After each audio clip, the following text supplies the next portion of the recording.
How can I stay mad at these guys? I can't. Hi, George, and whoever the heck that other guy is. Gotta fight for your right to buy! No, I can stay mad at those jerkwads forever.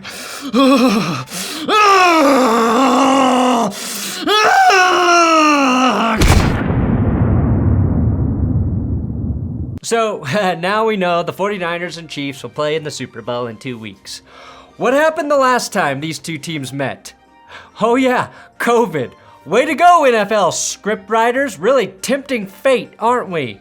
If the Chiefs win the Super Bowl, the virus that hits us this time will be a flesh-eating virus that only consumes men's penises. You thought COVID was bad? Just wait until you wake up without your dick in 7 weeks. Get your hand off my penis! Now I'll reveal the new worst championship weekend ever, mixed in with the real winners and losers right after the Blop 6.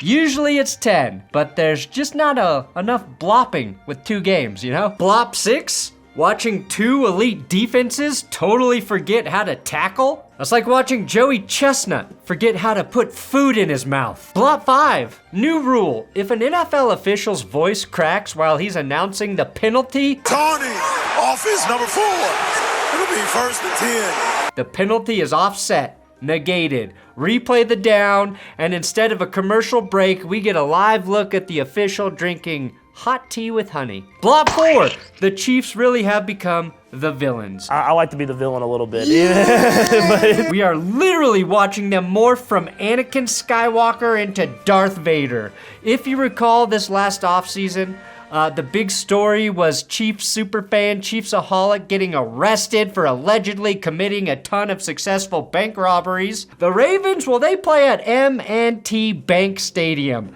known as The Bank. And this is Chiefs receiver MVS officially coming out as pro-crime, thus becoming a full-blown wretched hive of scum and villainy. I like to be the villain a little bit. Blop 3. Internal pressure, someone's coming. He's coming. Blop 2. Patrick Mahomes getting punched in the face by Travis Jones. I've always wanted to see this, and it is minimally satisfying because it was a penalty, and it helped the Chiefs immensely. Honestly, Travis Jones should check his hand today and make sure the Mahomes Viral Defense System, MVDS, didn't get into your hand and go bad. And Blop 1, Brandon Aiyuk's catch off Kendall Vildor's face. When I watched that play, I too thought I'd been smoking that. That's the blend, Lamar Jackson. I flew these in from Cuba. And Blop 0, guys I love. Zay Flowers, Josh Reynolds, Jahmyr Gibbs dropping and fumbling the game away for both of the teams that I wanted to win. Oh, man. Wow. Nope, still doesn't do it for me. Now the Chiefs won, the 49ers won, but most importantly, America lost. 4 years ago, both the Chiefs and the Niners advanced to the Super Bowl, and guess what happened? That's right, a pandemic. But at least COVID went away, and Travis Kelce made $20 million off of it. I know what you're thinking. Now the Chiefs are the enduring virus from that year, and after several variations, they're right back where they were in 2020 and 2022, and they've done their job because we're all fucking sick of them, and we're all suffering from long Chiefs. There was every reason to believe that Baltimore was the better team on most levels heading into this game, and it didn't matter. Lamar is going to win MVP, and he just so happened to be the worst quarterback on Championship Sunday, completing under 55% of his passes for 272 yards, 1 touchdown, and 1 awful interception into triple coverage that sealed the game for the Chiefs. Lamar is my losing QB. I love Lamar. Anyone who watches this channel knows I love Lamar, but you can't be the MVP in my opinion when Mr. fucking Irrelevant looks more relevant than you on the same day. Lamar, you were our last line of defense, and your offense caved like an 81-year-old smoker's immune system. On the box score, Lamar, Goff, Purdy, and Mahomes look very similar. The difference, Lamar was sacked 4 times, fumbled the ball away once, but really it was Lamar's missed throws, lack of efficiency via his subpar completion percentage. His deep ball seemed to lack touch and accuracy, and it got him. It got him. Of course, Lamar did a few things right. He tied up the game early on with a conversion on 4th and short, followed by a bomb to Zay Flowers for a TD. Zay Flowers was on pace to be the game's MVP. Lamar also managed to catch and run with the ball on one of his own passes. He caught his own pass. Turns out you can do that, Giselle. That play was awesome. But unlike Marcus Mariota before him, he couldn't beat the Chiefs.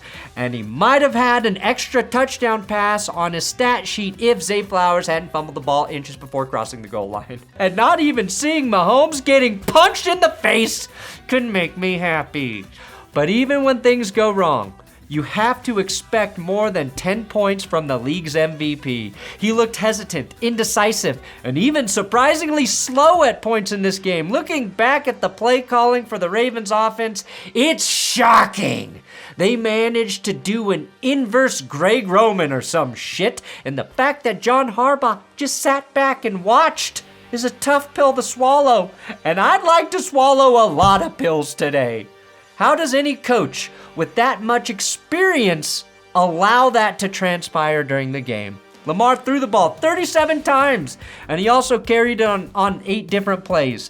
The Ravens' 2 feature running backs were Justice Hill and Gus Edwards, and they got a combined 6 carries for 23 yards. I've never seen a team abandon their identity at the first sign of trouble quicker than the Ravens. Lamar had a bad game, sure, but the Ravens hit that panic button way too early, and it's a big reason they had no rhythm on offense.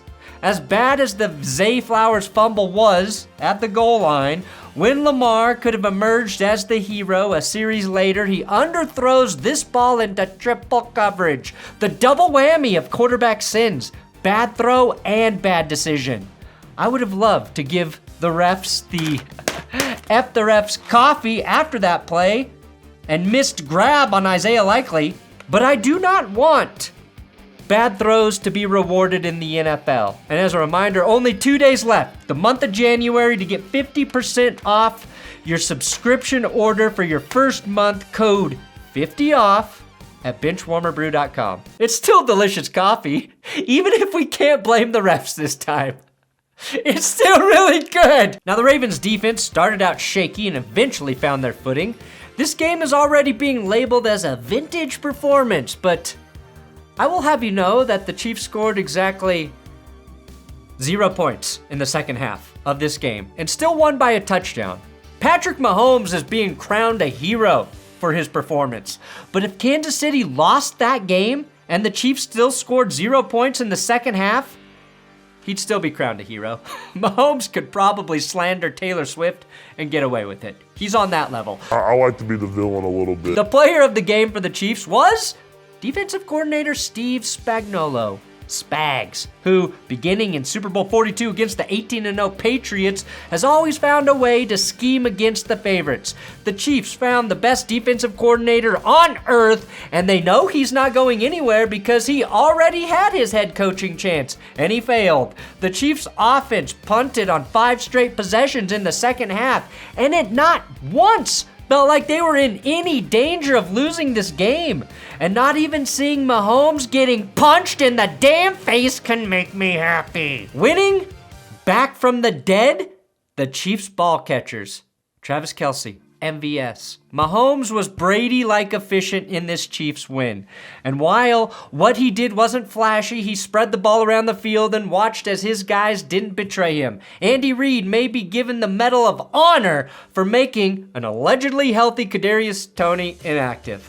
That's addition by subtraction, and it's working. It's not just that the Chiefs ball catchers are catching the ball. They infected all other ball catchers in the league with their drops. Last week in Buffalo, what was the story? Stephon Diggs and Trent Sherfield dropping some huge key passes. The Detroit Lions were dropping balls at a greater rate than puberty in the second half of the NFC game. Tony, offense number 4. And now Travis Kelce's finding the soft spot on every defense. And unlike a loving and caring mother, he's jamming his fingers right through that soft spot and destroying everyone's lives around him. 3 TDs this postseason for Kelce. He broke one of Jerry Rice's records. Not gonna look it up because I'm that fucking petty. And his 11 receptions for 116 yards were the most of the weekend. Guess how many drops Kelce had? 0. He was 11 for 11. Couldn't you share one of those with Josh Reynolds, you selfish son of a bitch? And worst of all, the game-sealing catch was hauled in by one MVS. He had a couple huge ones against Buffalo, but remember, he was doing this all year. KC led the league in drops this season, and now they're perfect at catching. If I can borrow a quote from Peyton Manning, our idiot kicker who got liquored up and ran his mouth off. Well, that award goes to Justin Tucker. I was going to use these clips from the pregame to torch the Chiefs if the Ravens won, to honor Justin Tucker. Instead, Justin Tucker, for whatever reason, decided he needed to stretch in the middle of the Chiefs warm-up. Wake up the monster, poke the bear. Way to start up shit you couldn't do anything about, Justin. And not even seeing Patrick Mahomes get punched in the face can make me happy. Lions 49ers, a different kind of tragedy. The first half of this game, for Lions fans and for the Lions, was euphoria. It was that Sidney Sweeney stare that's making every man on earth want to abandon their family. The second half was also Sweeney Todd, and the 49ers slit our fucking hopeful throats. The tale of Sweeney Todd. His skin was pale and his eye was odd. But before that, this is what happened. It only took the Lions 4 plays to get into the end zone after the opening kick. Detroit sped their way down the field, and Jamison Williams capped off the drive with a 42-yard touchdown run off a reverse before most of the fans could even find their seats. This was a shock and awe campaign by the Lions. They were running it down the 49ers' throats with Gibbs and Montgomery. Each of those 2 backs scored touchdowns inside the red zone. On the Gibbs touchdown, the Lions made the 49ers front 7 look silly, like they were toying with them. Chase Young gave one of the worst efforts I've seen by a player who should feel incredibly grateful that he had been shipped away from a losing team onto one that was playing for a chance to go to the Super Bowl. You can take the player out of Washington, but you can't take Washington out of the player. Do you believe in miracles? No. The incredible part was that the Lions weren't even doing anything crazy to get this lead. There was a very minimal level of tomfoolery from an offense built upon it.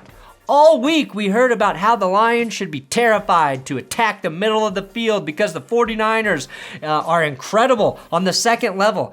But Jared Goff refused to blink. Goff was the embodiment of Kirk Cousins. Yes, he wins the Kirk Cousins Award this week because no matter what he did, his team let him down. He stood in the pocket taking blow after blow from Nick Bosa and still kept firing his wobbly darts with insane precision, especially on third downs to keep those early drives moving. The 49ers, meanwhile, were clamping up. Derek Barnes, who sealed the game for the Lions a week ago, got hurt, and his replacement, Malcolm Rodriguez, had a huge pick that set up the Lions and 49ers territory. That play was the symbol of the Lions' evolution. Rodriguez was one of the long shots covered on Hard Knocks when Detroit was still trying to find their identity. And 2 years later, in the NFC title game, he makes a play that eventually set them up with a 2-touchdown lead. The 49ers were bleeding. Figuratively, literally. All Detroit had to do was keep their foot on the gas. And instead, they cut off their foot for some insane reason. C.J. Gardner-Johnson, a legendary shit talker, was waving to the crowd when they were up 20-7. You can't do that. You have to remember, you're the Lions. This is arguably the most cursed franchise in the NFL, trying to topple a team that's been to 7 Super Bowls. Couple that with Eminem giving Niners fans the double birds, and you just pissed off the football gods. Oops. There's Mom's spaghetti all over the Lions uniforms. Hit him right in the face mask. First, the Lions on 3rd and 12. With about 2 minutes left in the half, convert. They converted 3rd and 12 with the handoff to Jahmyr Gibbs. That looked too easy. But then Nick Bosa punches back, sacks Jared Goff, 8-yard loss. It just felt like an important drive right here to keep the game at a distance from the 49ers. 3rd and 18. What does Goff do? Stands tall, fires a completion to Amon-Ra St. Brown. 3rd and 12. 3rd and 18. Converted, same drive. And another 3rd down conversion. Yes, his name is 3rd down St. Brown. That was the last good thing to happen for the Lions because Jared Goff misses a layup touchdown pass, which led to the wildest thing we've ever seen. Dan Campbell settling for a field goal on 4th and goal. It was 24-7 at halftime. The only team to erase a 17-point deficit in the NFC Championship game was, the 49ers in 2012. Had us in the first half, not gonna lie. You can argue whether the Niners took this game or the Lions blew it, but Dan Campbell got here by pressing his luck and stayed true to his philosophy, and like it or not, you have to give him credit for sticking to those massive guns of his, even if those guns are misfiring and harming only those he loves. Losing series, well, we finally got our big balls. Dan Campbell call in the 3rd quarter, 4th and 2, in field goal range. Jared Goff gets it off to Josh Reynolds, who just can't hold on for the 1st down. That could have been the kill shot that ended the game, yet the next drop would be even worse. Safety, Kindle Vildor makes a nice play on the ball despite a little contact, and then the ball goes through his hands, bounces off his face mask, pops into the air so Brandon Aiyuk can dive and make the catch. A 51-yard gain. And I've named this play Area 51. Aiyuk gets the touchdown after that to cap it off. One play later, Jahmyr Gibbs runs to the wrong hole and fumbles the ball. The best way to get stuck beating Goff alone is by putting it in the wrong hole. The 49ers recover, and oh hell, the 3-score lead Detroit built turns into a tie. Somewhere in there, Josh Reynolds dropped an easy 3rd down conversion. If you didn't believe in the concept of momentum before this game, you have to now. This might be a sign that the 49ers team, the current one, has destiny on their side, as Shanahan has suddenly turned into the architect of 2 playoff comebacks. Brock Purdy, in a day that featured Lamar Jackson, was the most deadly QB when using his legs. Not just on the run either. He ducked out of a sack with the score tied up at 24 and bought enough time to find Kyle Juszczyk for the winning toe drag of the game. That drive set up a Jake Moody field goal to give San Francisco their first lead of the game. Then we got another big balls call by Dan Campbell, and I want to add some much needed context. It was 4th and 3, and all the Lions needed were 3 points to tie it up. If they kicked a 48-yard field goal, they would have been relying on Michael Badgley, who was 76% from 40 to 49 yards this season, but also hadn't even attempted a field goal outside of a dome this year. This was not some gimme kick. Instead, Dan kept his offense on the field, and it just didn't work out. That was not the most perplexing decision of the game. Here's what 'twas. After Elijah Mitchell scored to push the 49ers lead to 10, Detroit had to hustle down the field and get a quick score. The good news was they had 3 timeouts, so if they got either a field goal or a touchdown, they wouldn't necessarily need to opt for an onside kick. But on 3rd and goal from the 1-yard line, with 1:10 left in the game, David Montgomery got stonewalled, and Detroit had to call a timeout. That was the worst decision of this game. They could have kicked a field goal on 3rd down and played defense with 3 timeouts. They also could have thrown to the end zone, which they eventually did, and kicked off again with 3 timeouts. But they blew that crucial stoppage of time and put themselves in position where they had to try an onside kick. And I believe you have to put that on Ben Johnson. Everything before that was a bold decision that you may or may not have agreed with.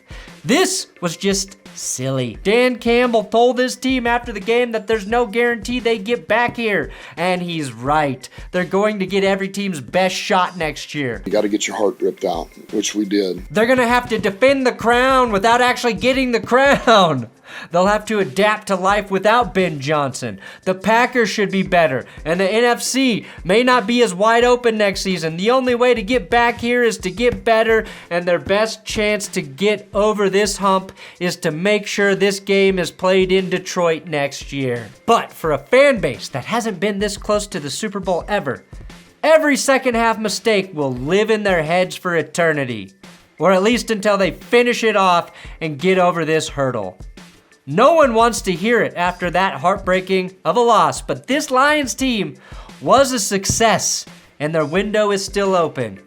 Even if when they close their eyes, what they see is a filthy, old, dirty, prospecting gold miner beating Goff. No. Thanks for watching That's Good Sports. The new worst winners and losers championship game ever, whatever the hell it was. It was hard to watch. Please subscribe here. God, I could use that.